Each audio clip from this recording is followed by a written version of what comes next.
Hi. We brought in a Sven Active Speaker system for repair in red and black battle coloring. Model MS-1020. Power of 15 watts in each speaker and 30 watts for the subwoofer. According to the man who brought it, when turned on, this speaker is very loud.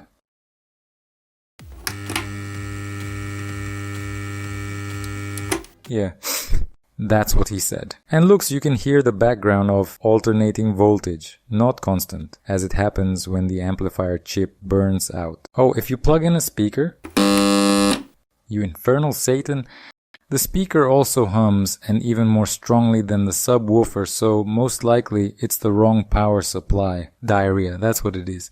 Unwrap the box and we see something quite interesting inside. The sound part is standard for such Chinese, that is TDA 2030, one for each channel and two more included in the bridge, give a low frequency subwoofer signal.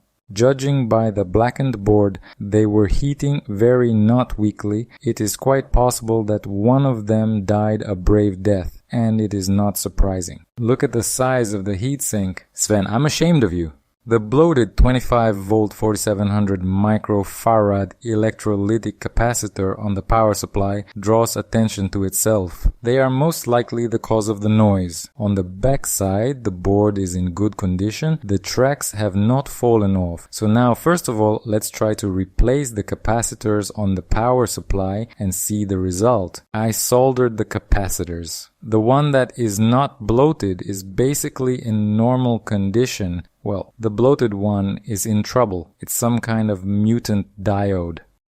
Anyway, we're building a test design like this. Two capacitors of 4700 microfarads each at 63 volts, and listen carefully.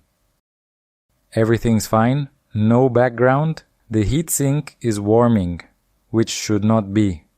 So maybe some TDA is faulty after all. And then I forgot to turn on the camera. Anyway, I'll tell you how it was. The speaker was phonating. There was a very quiet sound, i.e. as if the microcircuit is alive because the signal passes through, but something is wrong with it. I'll show you what the small capacitors are. Not known. 116 picofarads instead of 22 microfarads. Another unknown, and so on. Check. Non-oxymiron fans, cover your ears.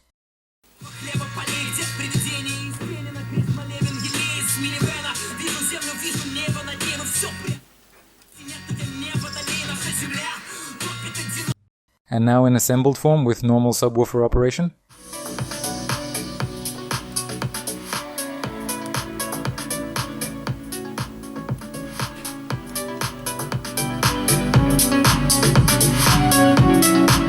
Perfect.